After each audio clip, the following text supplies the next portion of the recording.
Shalom saudara-saudara, kita akan membaca firman Tuhan dari Injil Matius pasal 3 ayat 13 sampai dengan ayat 17. Kemudian kita sambung dengan Matius pasal 28 ayat 19. Maka datanglah Yesus dari Galilea ke Yordan kepada Yohanes untuk dibaptis olehnya. Tetapi Yohanes mencegah dia, katanya, "Akulah yang perlu dibaptis olehmu, dan engkau yang datang kepadaku." Lalu Yesus menjawab, katanya kepadanya, "Biarlah hal itu terjadi, karena demikianlah sepatutnya kita menggenapkan seluruh kehendak Allah." Dan Yohanes pun menurutinya. Sesudah dibaptis, Yesus segera keluar dari air, dan pada waktu itu juga langit terbuka. Dan dia melihat Roh Allah seperti burung merpati turun ke atasnya, lalu terdengarlah suara dari surga yang mengatakan, "Inilah anakku yang kukasihi, kepadanyalah aku berkenan." Matius pasal 28 ayat 19, Yesus mendekati mereka dan berkata, "Kepadaku telah diberikan segala kuasa di surga dan di bumi, dan karena itu pergilah, jadikanlah semua bangsa muridku, dan baptiskanlah mereka dalam nama Bapa dan Anak dan Roh Kudus." Amin. Saudara-saudara, salah satu pokok iman Kristiani yang sering disalahpahami oleh saudara-saudara di luar Kristen itu adalah iman tentang Allah Tritunggal. Seringkali orang Kristen justru terteror karena penolakan itu ketika mengatakan, coba cari dalam Alkitab di mana ada kata Tritunggal. Dan teror itu ternyata tidak hanya terjadi di kalangan orang-orang Kristen, tapi orang-orang yang di luar Kristen. Mereka memaksakan pemahaman kitab sucinya untuk diterapkan pada iman Kristen, padahal kekristenan tidak meyakini seperti itu. Misalnya ungkapan yang sangat terkenal, kafirlah orang yang mengatakan bahwa sesungguhnya Allah adalah ketiga dari yang tiga. Misalnya, laqad kafara alladziina qalu innallaha salisu salasya. Itu terkenal sekali. Padahal iman Kristen tidak pernah ada keyakinan bahwa Tuhan itu ketiga dari yang tiga, itu tidak ada. Yang ada ketiga yang esa, bukan ketiga yang tiga. Jadi keesaannya itu ditekankan. Nah kemudian di kalangan Kristen sendiri juga seperti itu. Ada sekte-sekte, ya misalnya Saksi Yehova misalnya, yang menolak karena Alkitab tidak ada istilah Tritunggal. Lalu istilahnya dipersoalkan, isinya gagal paham. Itu sering terjadi. Padahal sebenarnya kalau mau dibalik argumen seperti itu, apakah sebuah prinsip itu gara-gara tidak ada namanya itu prinsipnya tidak ada? Kalau itu logika yang dipahami, agama apapun di dunia ini ajarannya juga tidak ada dalam kitab sucinya. Misalnya ya, orang Hindu punya istilah untuk teologi mereka, itu Brahman Widya. Brahman itu artinya Tuhan, Widya itu ilmu pengetahuan.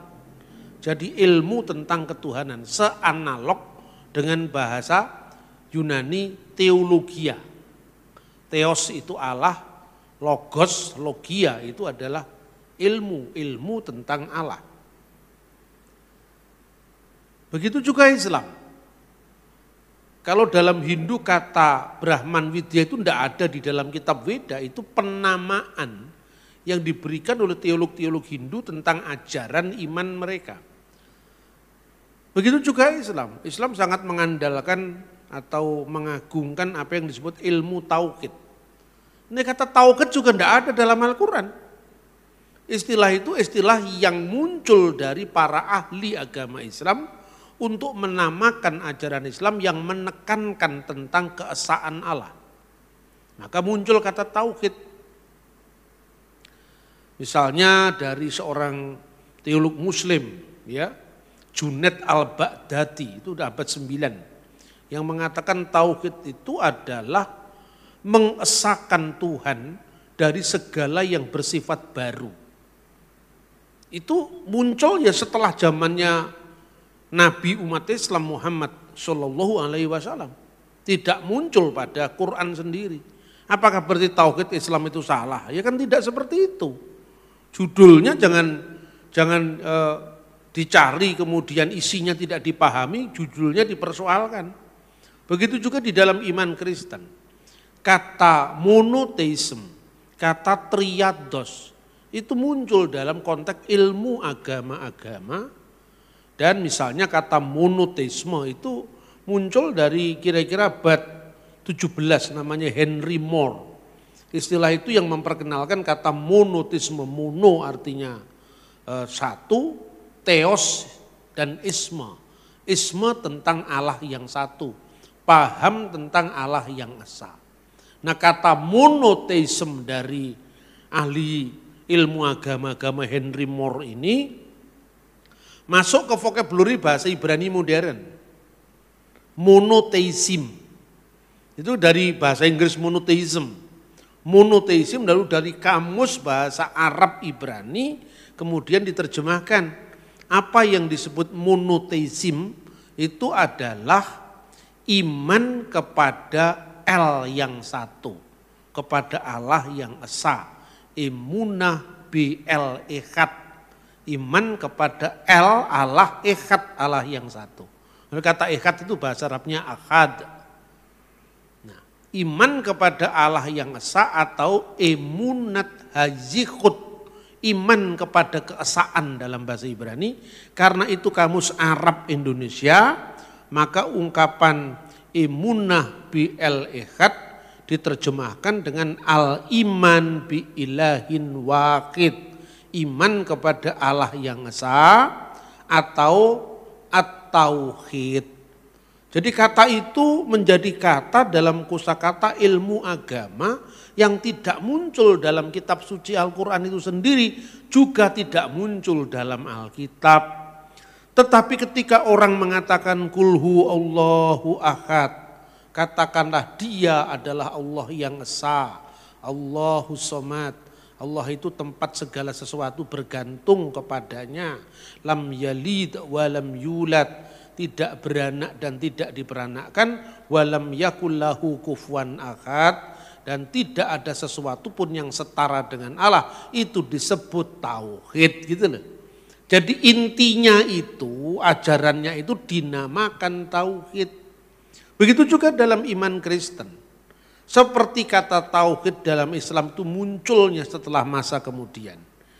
Trinitas itu adalah pengungkapan tentang monoteisme tadi. Makanya ketika bicara tentang tauhid itu, kalau di dalam kamus Ibrani Arab tadi, al-iman bi ilahin wahid. Kalau Anda membaca pengakuan iman Kristen kan diawali begitu.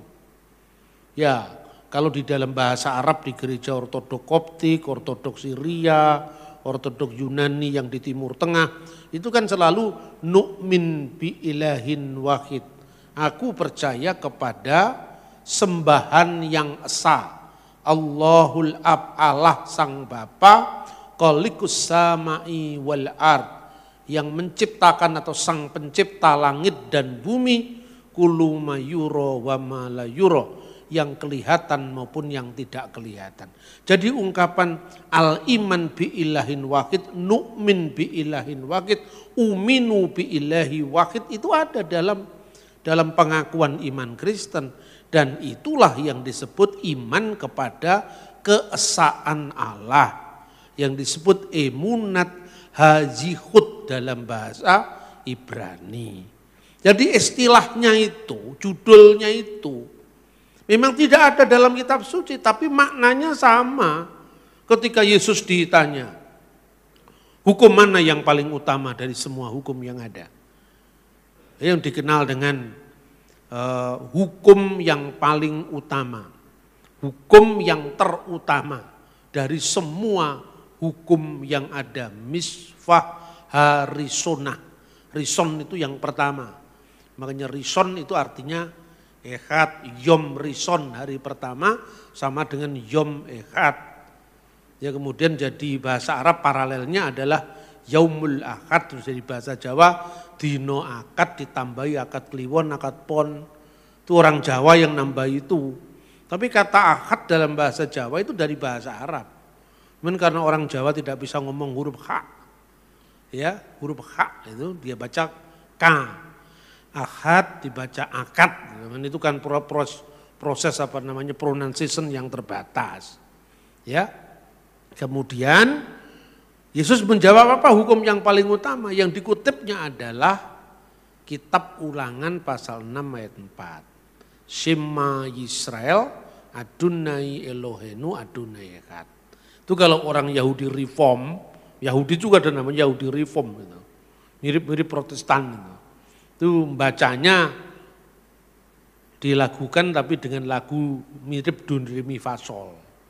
Shema Yisrael Adonai Elohenu Adonai Echad. Tapi kalau orang Yahudi yang ultra ortodoks, jadi di Kristen ada Kristen Reform, golongannya Pak Stephen Tong itu Reform. Ada juga Kristen Ortodoks. Kalau di Solo ada Romo Alex itu Kristen Ortodoks. Itu bacaannya mirip pengajian Yahudi. Kalau orang Yahudi kan membaca Shema itu Shema Yisrael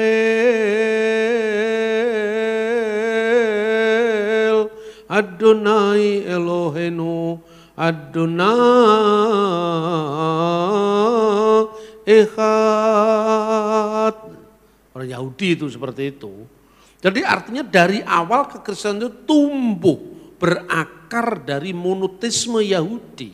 Di mana hukum yang terutama itu adalah Shema Yisrael Adonai Elohenu Adonai Echad. Dan perintah di antara 10 perintah Tuhan di Sinai bunyinya juga itu Lo yihye leha Elohim akhirim alpanai. Jangan ada padamu ilah-ilah lain-lain di hadapan hadiratku. Jadi clear soal Tritunggal itu bukan bicara tentang 3 Tuhan, tapi bicara tentang Allah yang esa. Nah saudara-saudara, makanya jelas kalau dikatakan yang dipersoalkan judulnya, ya memang judulnya tidak muncul pada teks-teks Alkitab sebagaimana judulnya iman kepada Allah yang esa dalam Islam, yaitu tauhid juga tidak ada dalam Al-Quran. Tapi kan intinya ada. Begitu juga ketika bicara tentang Allah yang esa bagi orang Kristen, itu ya adalah Allah yang esa yang menyatakan diri dalam Bapa, Putra, dan Roh Kudus. Makanya kalau orang-orang Kristen membaca doa itu diawali biasanya kalau di gereja ortodok, baik ortodok Yunani, ortodok Syria, ortodok Koptik ya, itu ya kalau bahasa Yunani esto onomato patros keto iu keto agiu pneumatos eisteos. Amin. Demi nama Bapa dan Putra dan Roh Kudus, yaitu Allah yang esa. Amin. Lalu di dalam bahasa Suryani, bahasa yang dipakai oleh Kristus yaitu bahasa Syriak Aramaik, itu adalah Beshem Abu Webro Weruha Kadiso Hat Aluhu Sariru. Amin. Terus diterjemahkan dalam bahasa Arab, Bismil Ab wal Ibni Warahil Kudus al Ilahu Wahid. Amin. Bismil Ab demi nama Bapa, wal Ibn dan Putra, Waruhil Kudus dan Roh Kudus al Ilahu Wahid. Amin. Yaitu Allah yang esa. Di Israel ada jemaat yang namanya Messianic Jewish, orang-orang Yahudi yang percaya Yesus, percaya Mesias. Atau Katulim Ifrim, orang-orang Katolik yang berbahasa Ibrani. Itu baru diresmikan zamannya Yohanes Paulus II. Diberikan pejabat gereja setingkat uskup untuk mengurusi orang-orang Yahudi yang beriman kepada ajaran Katolik, namanya Katolik Ibrani atau Katulim Ifrim, itu diakui oleh pemerintah Israel. Itu kalau membaca juga sama, Beshem ha'ab wehaben wirruah ha'kodes Elohim Echad, atau Ha Elohim Echad, demi nama Bapa dan Putra dan Roh Kudus, yaitu Allah yang Esa. Nah, kata Tritunggal sendiri itu bahasa Yunaninya triados. Sebagaimana kata tauhid juga muncul kemudian setelah Al-Quran, begitu juga kata Tritunggal juga muncul kemudian setelah Alkitab. Yaitu ketika seorang bapak gereja dari Syria namanya Mar Theophilus al-Antaki atau Theophilus dari Antioquia. Kira-kira tahun 170-an atau 180 dia menulis dalam bukunya yang menegaskan Allah itu adalah Bapa atau Allah itu firman-Nya Allah dan roh kebijaksanaannya. Dalam ungkapannya yang terkenal yang berbunyi triados hotheos ke hologos auto ke tesopias auto, yaitu triados, Tritunggal yang adalah Allah, firman-Nya dan roh kebijaksanaannya. Nah, itu diungkapkan baru kira-kira abad kedua Masehi. Tetapi ajarannya jelas dari Alkitab. Maka ketika Yesus memerintahkan baptiskanlah mereka dalam nama apa? Dalam nama Bapa dan Putra dan Roh Kudus. Matius pasal 28 ayat 19 yang tadi kita sudah kutipkan. Nah, saudara-saudara, di dalam bahasa aslinya, bahasa Yunani koine, kata yang diterjemahkan nama itu bentuknya tunggal. Tapi terdiri dari Bapa, Putra dan Roh Kudus. Tidak pernah dikatakan di dalam nama-nama Bapa, Putra dan Roh Kudus, tetapi di dalam nama satu, tunggal. Esto onoma, di dalam satu nama, to patros, Bapa, keto iu, keto agiu, pneumatos, Putra dan Roh Kudus. Makanya di dalam tradisi gereja ortodok selalu ditegaskan Bapa, Putra dan Roh Kudus itu eis theos, al-ilahu wahid, Elohim Echad. Karena apa? Karena kata namanya itu tunggal, tidak jamak, bukan esto onomata tapi esto onoma, satu nama. Bapa, Putra dan Roh Kudus. Karena itu perumpamaan seperti apa yang paling mudah, Pak? Ya kalau bicara tentang Tuhan ya tidak ada yang mudah sebetulnya. Tapi untuk mendekati kebenaran bisa digunakan perumpamaan. Misalnya ya, manusia terdiri dari tubuh, jiwa dan roh. Ketika Anda melihat seseorang, bentuknya ada itu fisiknya. Kalau Tuhan kan tidak fisik. Tuhan itu metafisik, di sebalik yang fisik. Itu kalau Tuhan itu meta, kalau kita ini fisik. Ya, karena kalau hari ini saya ada di Solo tidak bisa ada di Malang. Karena manusia terbatas oleh ruang dan waktu. Tapi kalau Tuhan itu metafisik. Kalau Tuhan sekarang ada di Amerika apa enggak bisa di Solo? Nah, masa Tuhan terbatas oleh ruang dan waktu? Makanya ada orang yang jumawa sekali mengatakan, kalau Yesus itu firman Allah itu satu dengan Allah. Waktu Yesus turun ke dunia. Terus kenapa saya bilang? Apa di surga jadi kosong? Loh kosong itu kan bakpao, onde-onde, lopes itu kosong. Ada 3 lopes, 3 onde-onde, Anda makan satu tinggal 2 onde-onde karena itu benda. Tapi kalau Tuhan kan masa disamakan dengan begitu?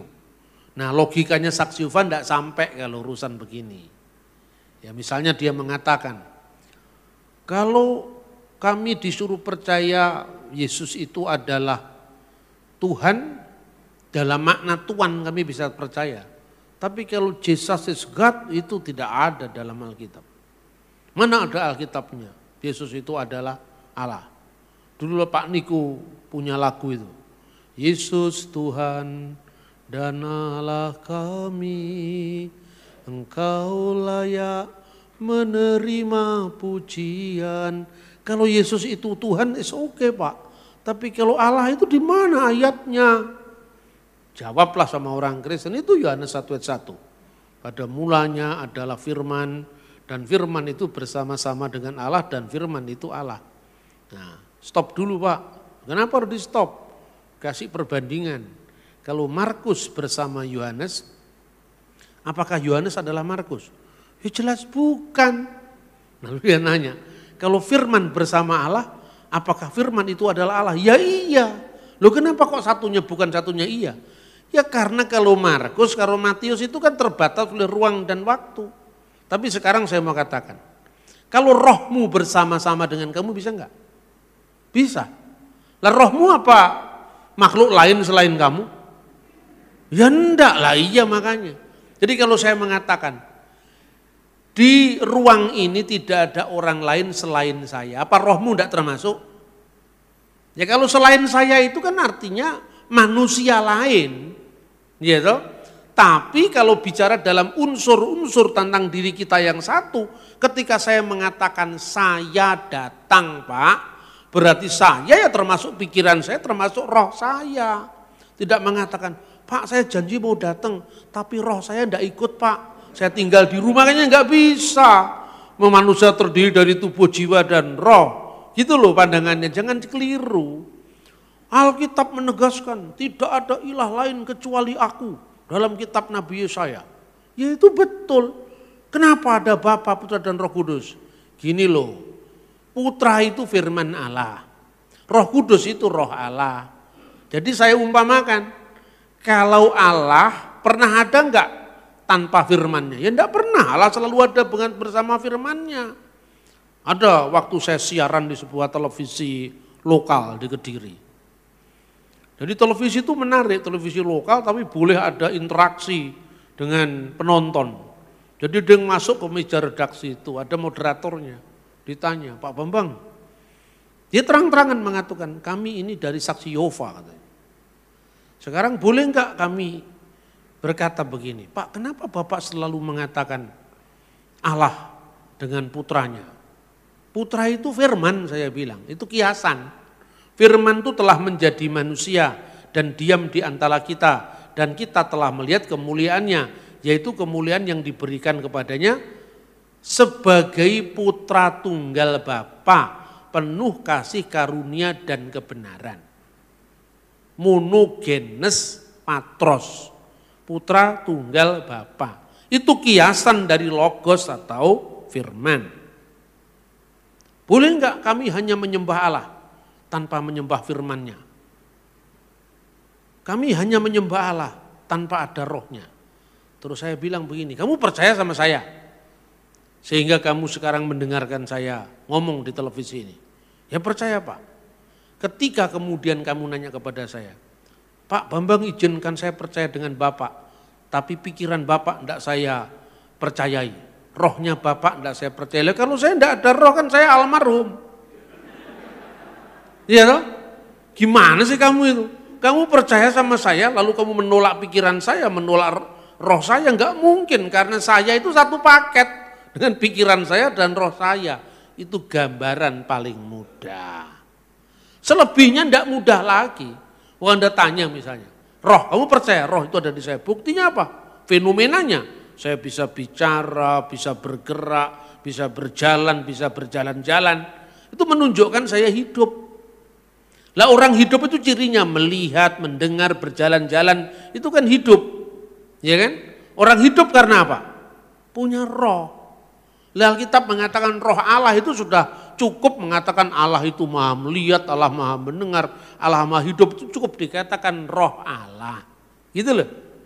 Jadi Tritunggal itu kalau diistilahkan oleh Bapak Gereja yang berbahasa Arab ya, itu namanya Abdul Masih Al-Kindi. Dia menulis kira-kira tahun 800 Masehi dalam bahasa Arab. Judulnya Risalah Abdul Masih Al-Kindi. Dia orang Irak, dia orang Baghdad. Dia menulis bahwa Al-Ab wal Ibn warahil Kudus. Bapa, Putra dan Roh Kudus tidak lain daripada Allah wa kalimatuhu wa rohil kudus. Allah dan firman-Nya dan Roh Kudus. Dan Allah, firman-Nya dan Roh-Nya itu merupakan sifat dzatiyah. Sifat yang merujuk kepada keberadaannya Allah. Ada agama lain yang mengatakan Allah itu ada, tapi ayatnya Allah itu ada, tidak ada. Kata ada itu sendiri tidak ada dalam kitab sucinya. Tetapi ciri-ciri yang menunjuk kepada keberadaan ada. Misalnya maha melihat, maha mendengar, maha kuasa. Ya, itu ada. Alkitab justru mengungkapkan istilah yang tidak ada itu didalami, direfleksikan, diungkapkan dengan sangat-sangat jelas. Makanya Tuhan memperkenalkan diri kepada Musa, Ehyeh Asher Ehyeh. Aku ada yang aku ada. Apa maknanya aku ada yang aku ada? Aku adalah aku sendiri. Tetapi aku ada itu bukan hanya ada hari ini, tidak ada kemarin.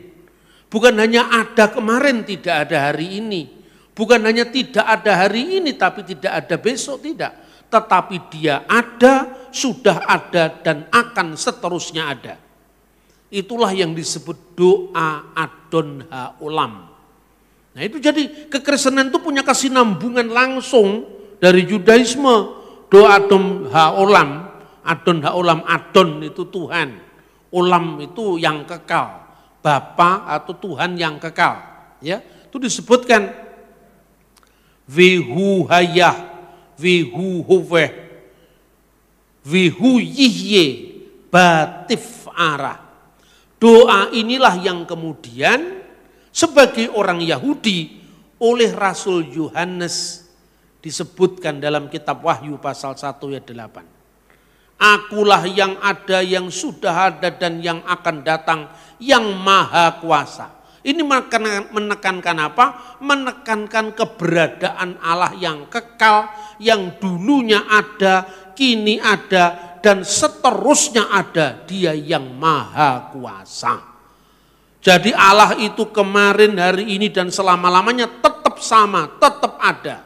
Kalau dulu Tuhan bisa membuat keajaiban-keajaiban, mujizat-mujizat, sekarang pun itu ada. Besok pun ada. Karena itu menandai kemahaagungan, kemahaadaan Allah. Jadi adanya manusia dengan adanya Tuhan beda apa enggak? Ya beda. Kalau adanya saya setelah 31 Maret 1964. Sebentar lagi swida. Sebentar lagi, sekarang belum. Masih kurang 2 tahun lagi. Sebelum itu saya enggak ada. Setelah itu baru saya ada. Keberadaan saya diawali oleh waktu. Keberadaan Tuhan tidak diawali oleh waktu. Di dalam kekekalan Allah itulah Allah selalu berdiam kekal bersama-sama firman-Nya dan Roh-Nya. Makanya bersama-samanya Allah dengan firman-Nya dan Roh-Nya tidak sama dengan bersama-samanya Matius dan Markus. Karena Matius dan Markus itu diikat oleh ruang dan waktu. Kalau sekarang Markus ada di Solo, tidak bisa pada waktu yang sama dia ada di Los Angeles. Kalau Matius sekarang ada di Jogja, tidak bisa pada waktu yang sama dia ada di Jakarta. Makanya karena manusia ada ruang, ada waktu yang mengikatnya, makanya ada kekosongan. Kalau Tuhan apa pernah kosong? 2-3 orang hadir, engkau akan ada bersama kami. Sekarang engkau lihat sendiri Tuhan, di Solo ini sudah berkumpul lebih daripada 100 orang. Sesuai dengan janji firman-Mu, engkau sudah siap hadir. Tapi kok belum hadir-hadir? Sampai sekarang kok belum ada tanda-tanda mujizat. Kami sudah berdoa lama sekali. Terus kita konfirmasi, Tuhan sudah sampai mana?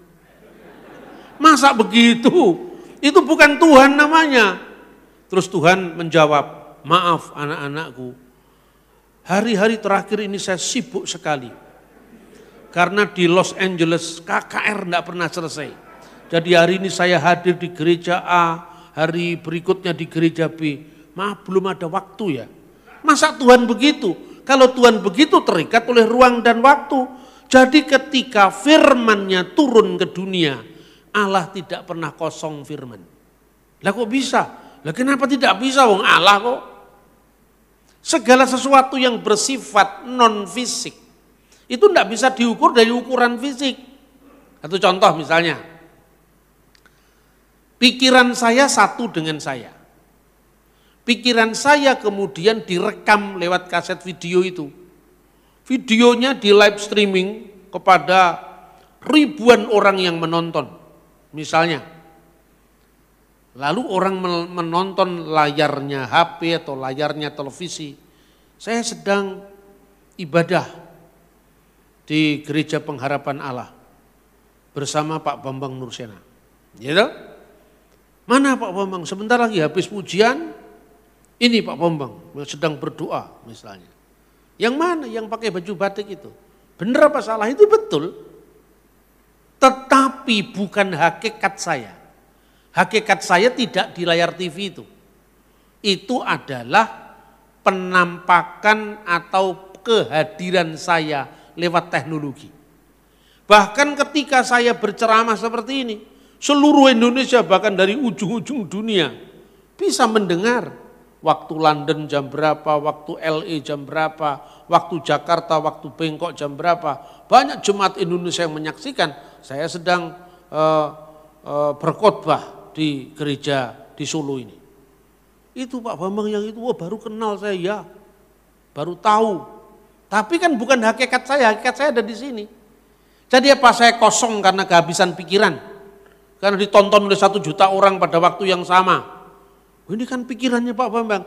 Yang satu dengan pikiran saya itu bukan kasetnya atau bukan videonya atau bukan layar HP atau bukan layar televisi. Yang satu dengan saya pikiran saya.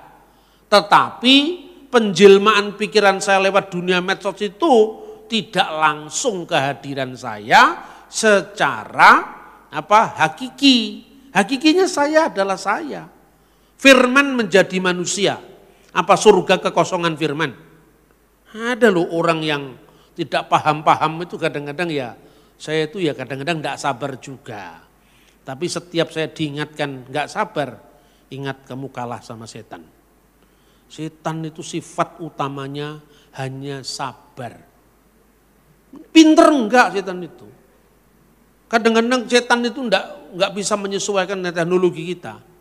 Karena enggak pernah belajar IT setan itu. Ya toh? Tapi setan itu sifat utamanya apa? Telaten. Jangankan kok kita ya.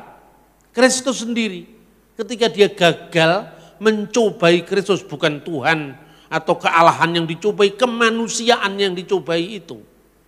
Dia menunggu waktu yang baik. Tidak putus asa, dia menunggu waktu baik. Jadi kalau saya putus asa, saya kalah dengan setan.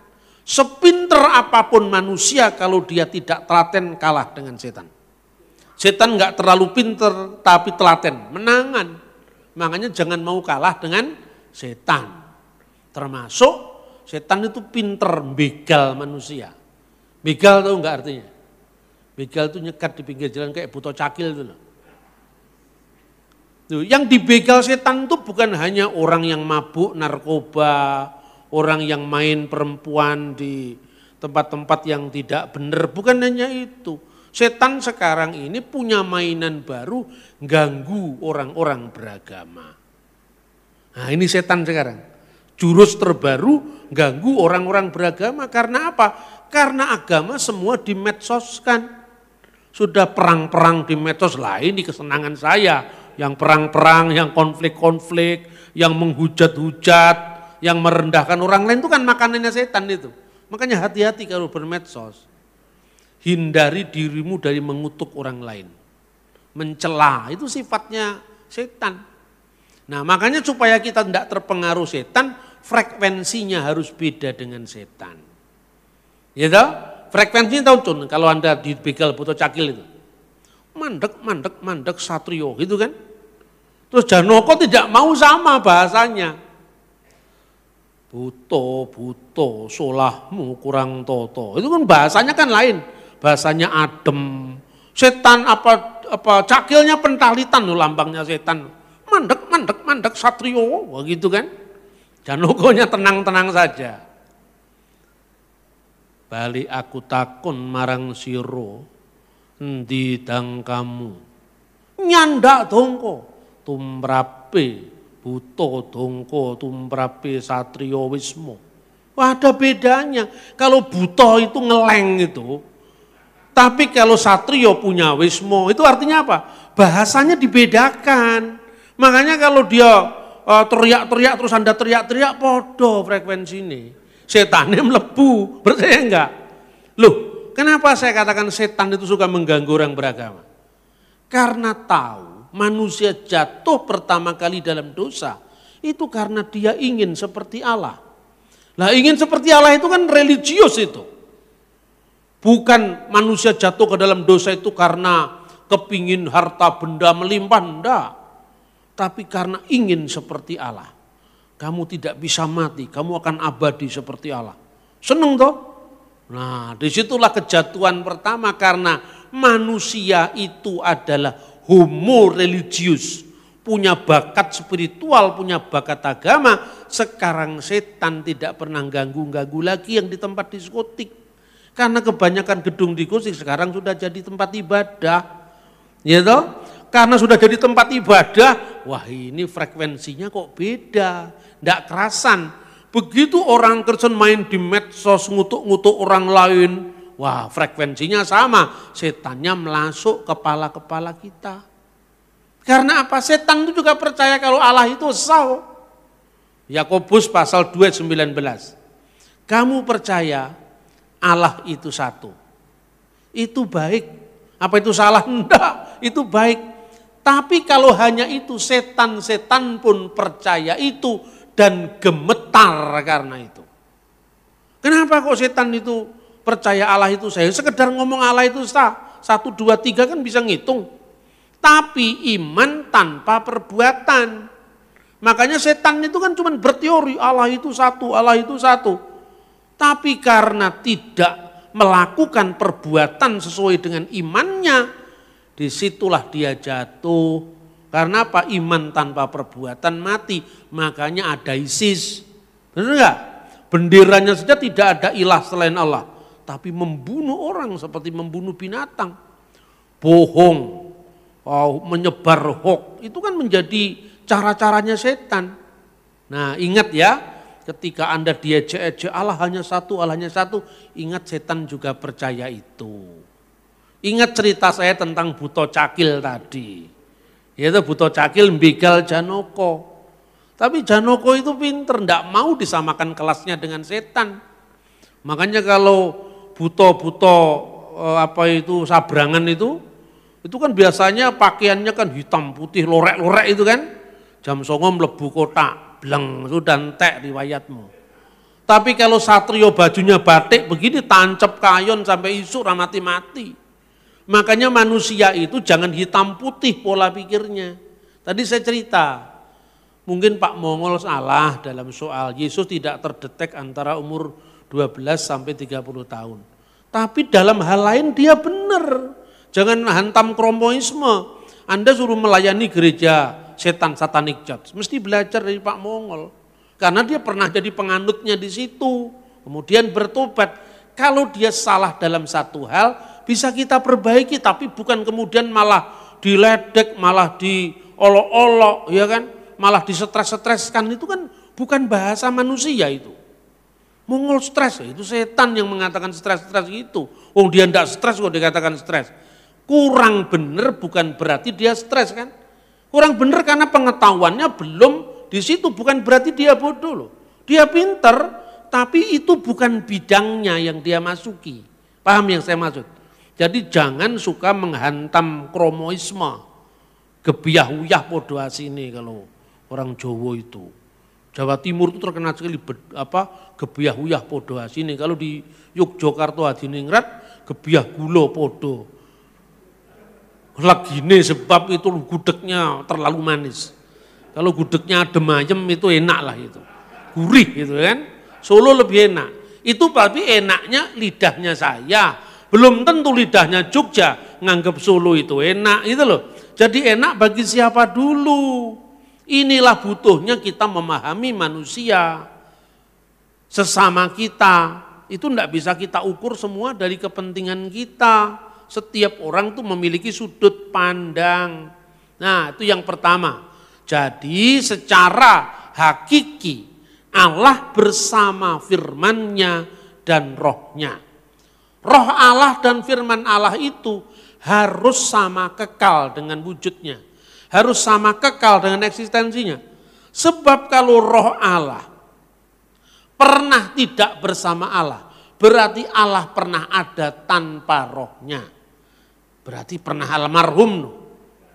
Kalau Allah pernah ada tanpa firman-Nya, berarti Allah pernah tidak bisa menciptakan segala sesuatu, karena Allah menciptakan segala sesuatu dengan firman-Nya. Sekali lagi, ketika kita bicara Yesus sebagai firman Allah, yang adalah Allah, tidak menunjuk kepada kemanusiaannya yang fisik. Kiai Tunggul Wulung di abad 19 saja paham. Masa kita yang sudah kenal dunia medsos tidak paham. Kiai Tunggul Wulung tadi saya katakan. Ketika naik ke Gunung Kelut, itu beradu ilmu sama Endang Sampurnawati. Woh kemiri tiba saiki nanging iso dipanen dek wingi. Itu abad 19 tahun 1880-an itu. Buah kemiri itu ibarat Sang Firman itu baru datang ke dunia mengawali tahun Masehi. Ya. Tapi bisa dipanen dek wingi karena Sang Logos tidak pernah tidak ada. Dia selalu ada tapi belum menjadi manusia ketika itu. Nah, nabi-nabi lain sebelum datangnya Yesus sebagai manusia itu menghidupi dirinya dari firman kebenaran tadi. Makanya janji Allah kepada Abraham, apa yang pertama? Pergilah tinggalkanlah negerimu. Menuju ke suatu tempat yang akan kutunjukkan kepadamu. Alamatnya belum tahu tapi dia beriman. Itulah iman Abraham. Iman dengan perbuatan. Imannya setan, iman saja tanpa perbuatan. Maka monoteisme yang sekedar mengatakan Allah satu, Allah satu, Allah satu, itu yang disebut demonic monotheism atau satanic monotheism. Itu monoteisme setan yang sekedar bisa mengeja 1, 2, 3 Pak Gendut naik kuda. Kuda-kuda lari Pak Gendut kecemplung kali. Ya, itu dolanan saya waktu saya masih kecil itu. Pokoknya bisa menghitung 1, 2, 3. Tapi monoteisme Abraham berbuat karena imannya. Tuhan memberikan janji, kamu akan jadi bangsa yang besar. Kamu akan termasyhur, kan semua digenapi. Orang Yahudi kalau berdoa pakai nama Abraham. Baruk ata Adonai Eloheinu meleka ulam Elohe Abraham.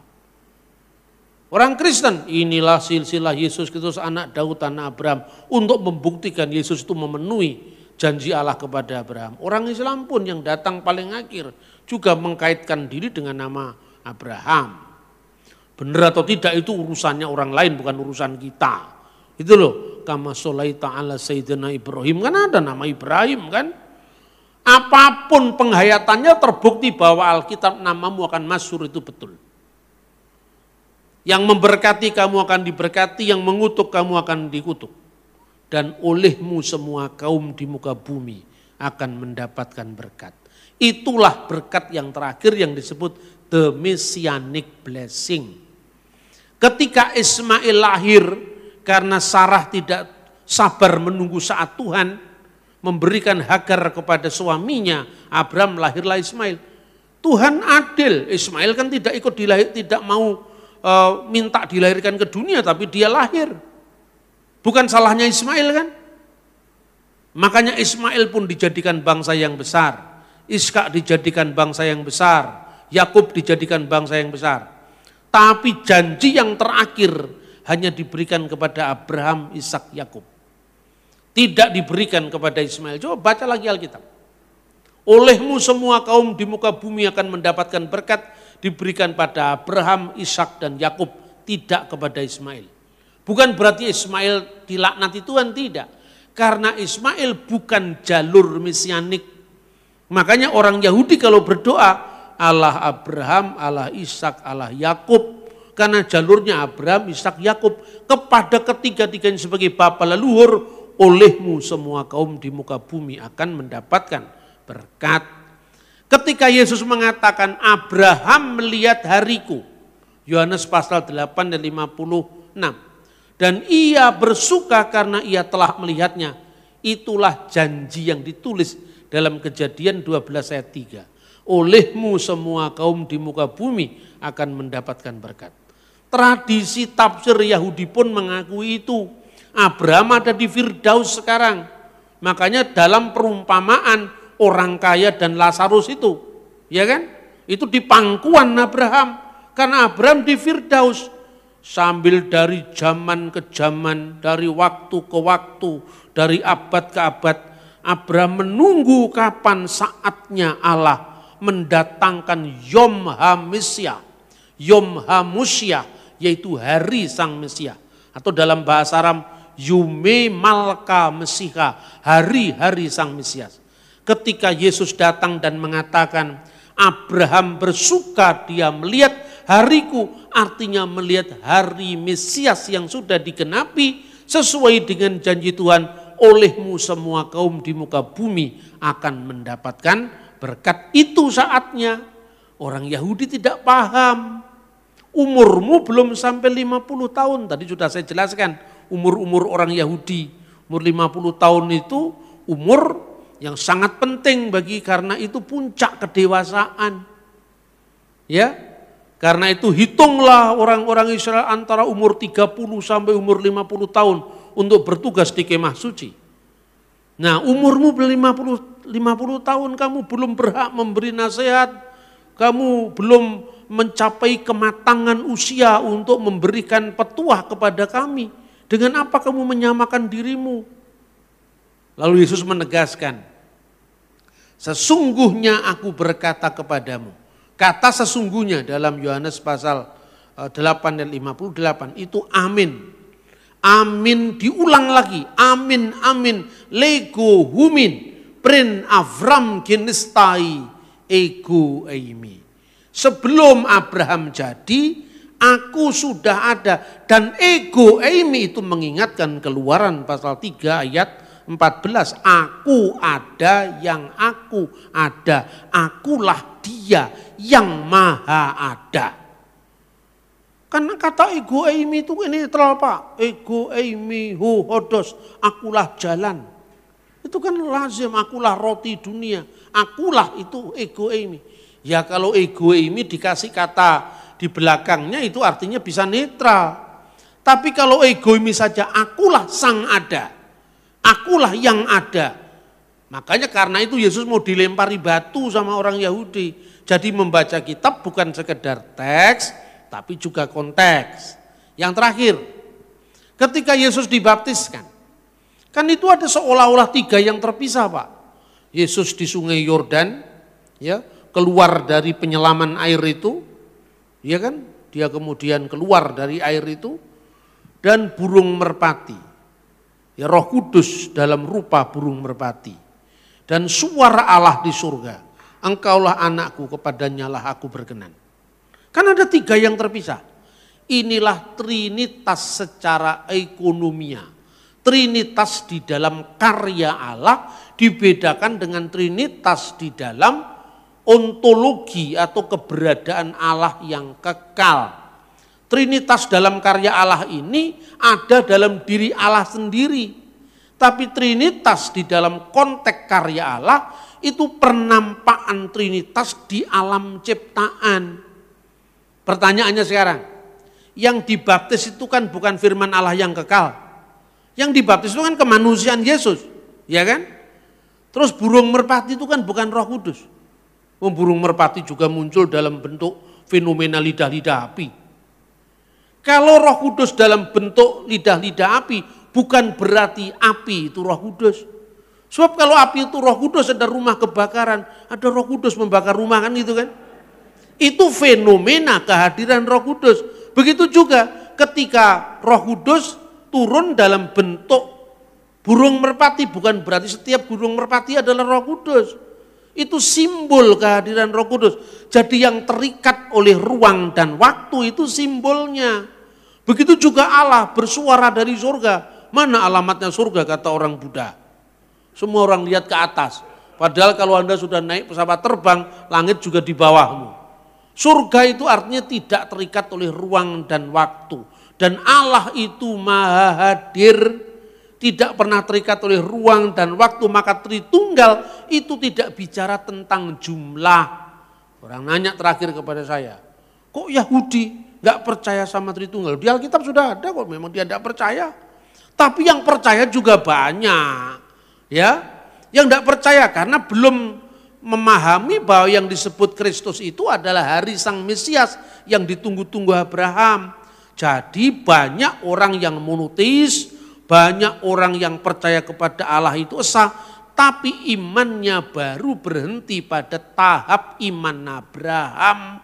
Sebelum misteri itu diungkapkan, itulah yang disebut rahasia yang didiamkan selama berabad-abad, itulah yang sekarang disingkapkan dengan kedatangan Kristus.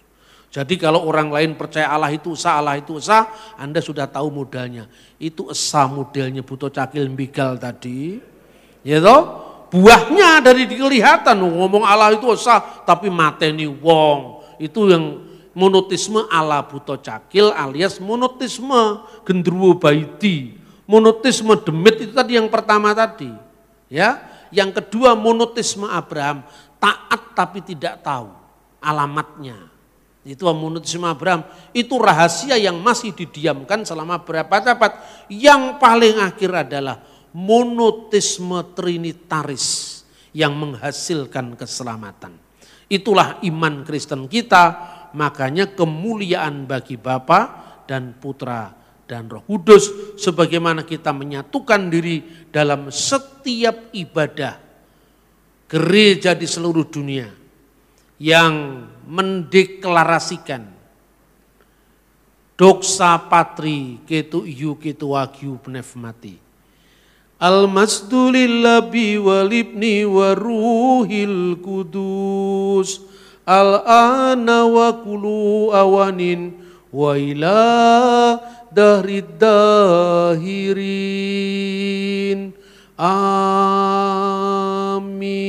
Segala kemuliaan bagi Bapa dan Putra dan Roh Kudus, sekarang dan senantiasa, serta sepanjang segala abad. Amin.